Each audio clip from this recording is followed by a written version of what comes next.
There's a bee. Oh no. Bee, please leave because you're ruining my video. Hi guys, welcome to my cruelty-free perfume video, I guess. I don't know what else. I haven't thought of a name yet, but it's going to be along those lines. But basically today I'm just going to talk to you about cruelty-free perfumes, perfumes that are not tested on animals, because as many people will know, I do not use products that are tested on animals. I chose to do this video because when I changed across from, you know, standard cosmetics and then started finding out about animal testing and the way animals are treated in that industry, I just didn't want to be a part of it at all. And at first I was going to like use up items that I had and then like transition into sort of, you know, this cruelty-free life. But when I like looked into it more, I couldn't do it. I got a box and I researched everything I had, and anything that was tested on animals I put in this box, and I was astounded at the amount of products I own, basic high street products that were tested on animals. And the biggest surprise was that I had to throw out every single one of my perfumes. I love perfumes. I've always liked to have big collections of perfumes. It's something I always ask for Christmas. I like luxurious perfumes. It's something I like. And when I changed into the cruelty-free lifestyle, it was definitely, I would say, probably the hardest challenge was finding perfumes that weren't tested on animals. So that's why I wanted to do this video and talk about how it is evolving now and how I am finding alternatives. And you probably, well, I say you might be shocked to find out that most of the alternatives are a lot cheaper. And I mean, that's always a bonus. I don't know why anyone wouldn't like that, really. I want to give a small background on the cruelty-free life and animal testing.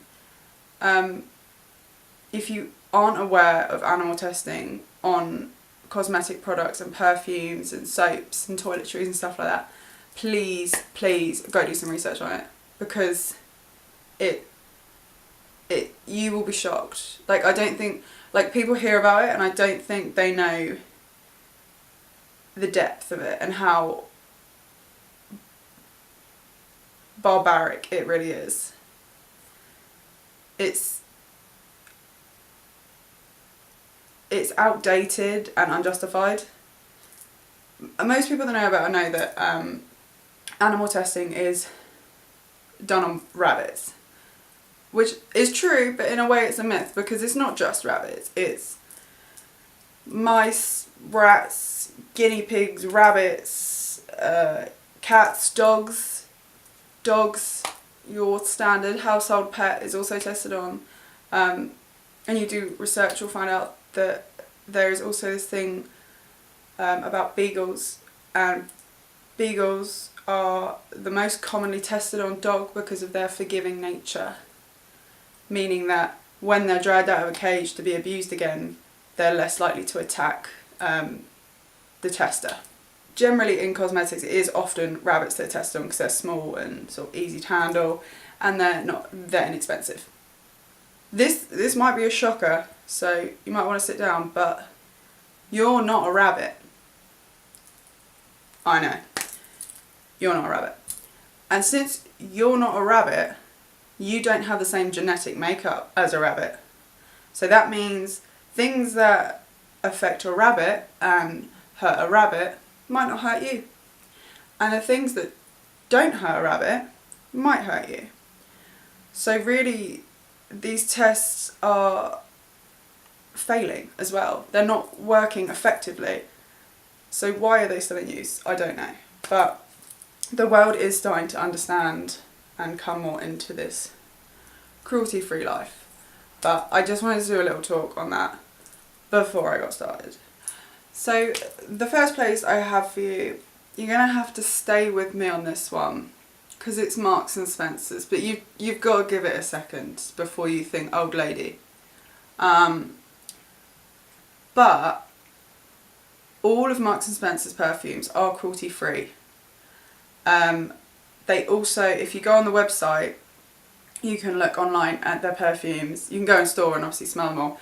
But if there's some you like and you want to find out if they're vegan, you can go onto the website and it will state whether they are vegan or vegetarian, etc.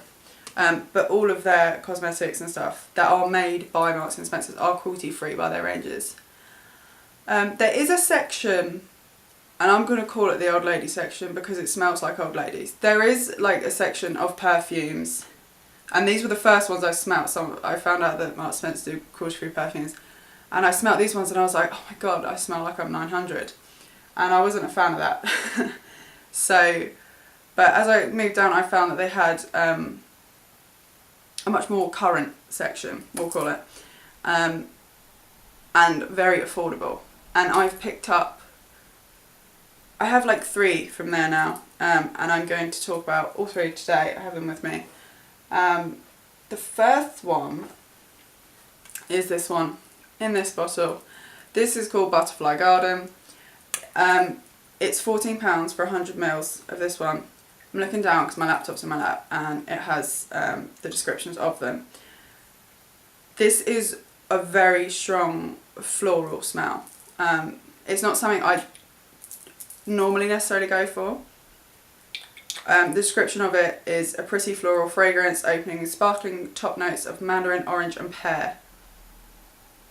I'd say it's very zesty and flowery, but that is £14 for 100 mils. I don't think you can really go wrong with that. They're very, very affordable. And I was surprised at how long the scent lasts, because I've sometimes found when buying cheaper perfumes that the scent just does not last. As hard as you try, it doesn't. But yeah, so that's the first one. That is by Marks and Spencer's, and that's Butterfly Garden. So the next one I have, again by Marks and Spencer, is this True Red. Now, this one, it smells like, oh, it smells so good. It smells like, you know the sweets, Parma Violets, they're like purple and they're like, when you eat them they're like powder and they're in like a little tube. Those, it smells a bit like those, which I know not everyone's going to like, but I do like quite unusual smells. And although I tend to go for sweet perfumes, well, it still smells sweet, it smells like an actual sweet, I do sometimes like an unusual one. But yeah, this one is £12.50 for 100 mils, so again, absolute bargain. Zingy pineapple and intense orange is its description. Like I said, I think it smells like Parma Violets. The last one I have by Marks and Spencer's is this one. This is called Island Sunset. I thought it smelled just like Paco Rabanne Olympia, which is a perfume I love, but don't buy anymore for obvious reasons. I thought it was just me, but I wore it to work and one of the ladies stopped me, and she was like, oh god, I love Olympia, and I was like, oh well actually it's not, it's a much cheaper version, and I was all smug. But yeah, on 2 occasions I've been asked if it is Paco Rabanne Olympia. For 100 mils this is £16, so considerably cheaper and not so else, so great. This one is Luscious Mandarin, Jasmine and Warm Ginger as its description, but like I said, really, really close to Paco Rabanne's Olympia. The next one I have, this is by a different company. This is by a company called, I've lost them. There they are.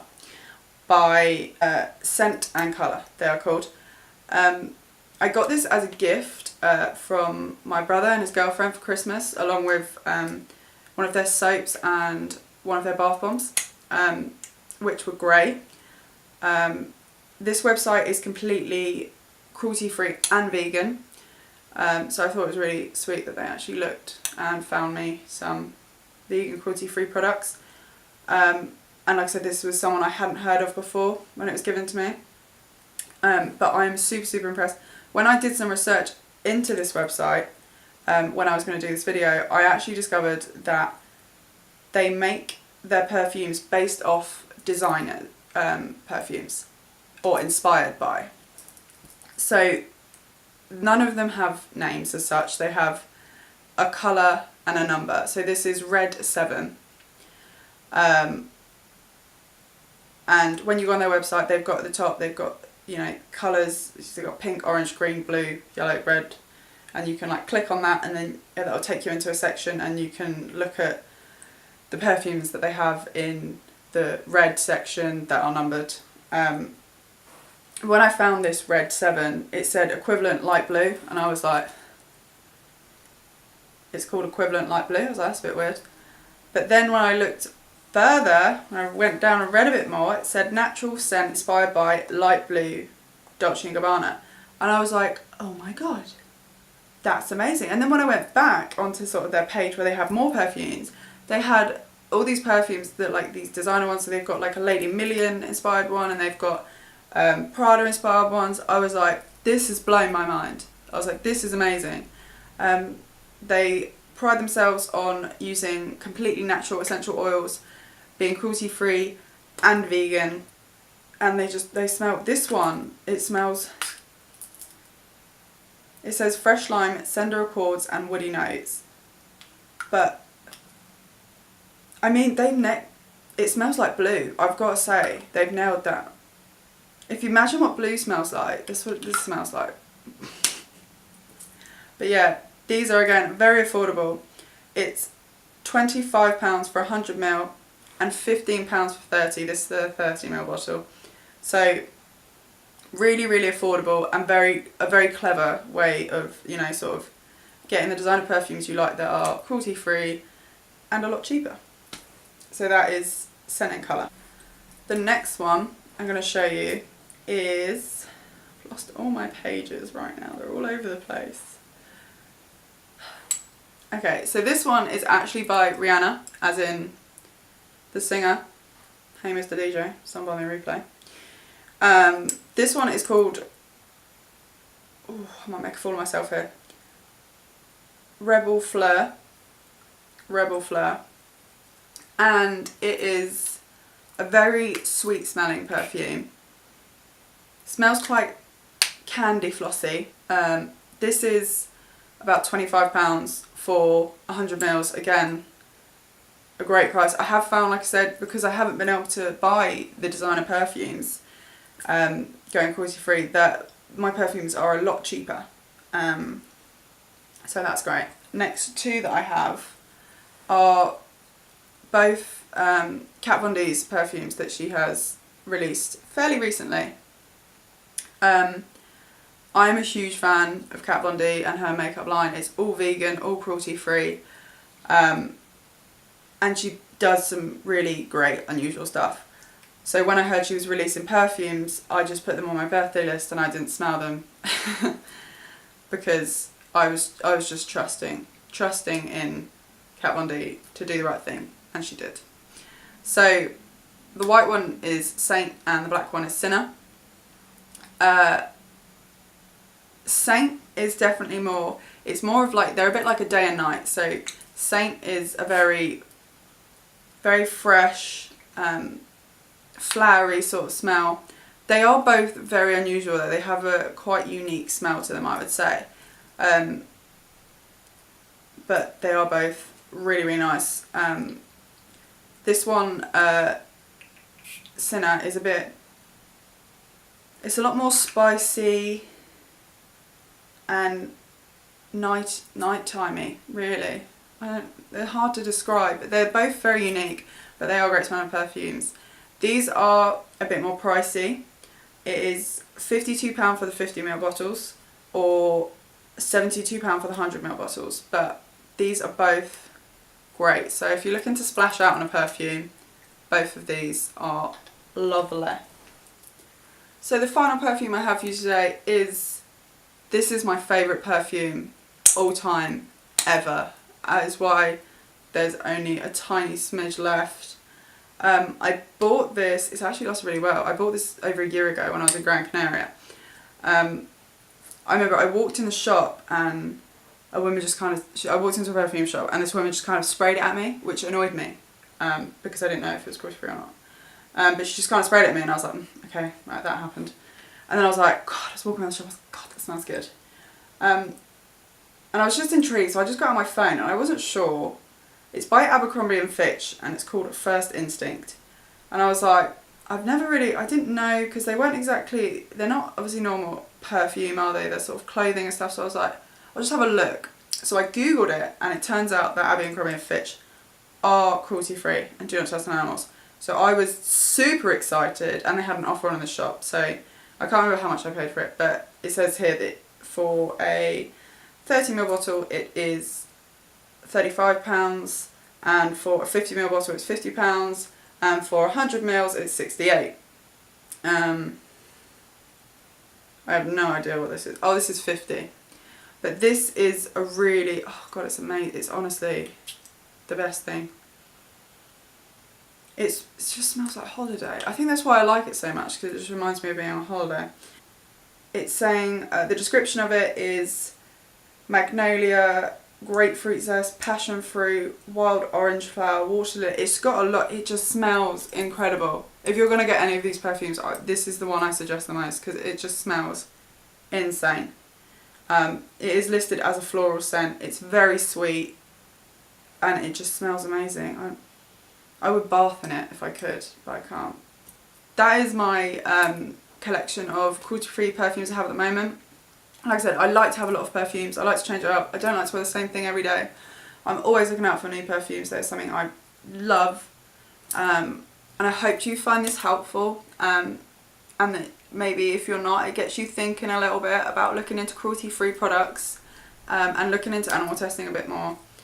Because it really does need to sort of be taken quite seriously. Please remember to like and subscribe. And I'll see you next week. Bye guys.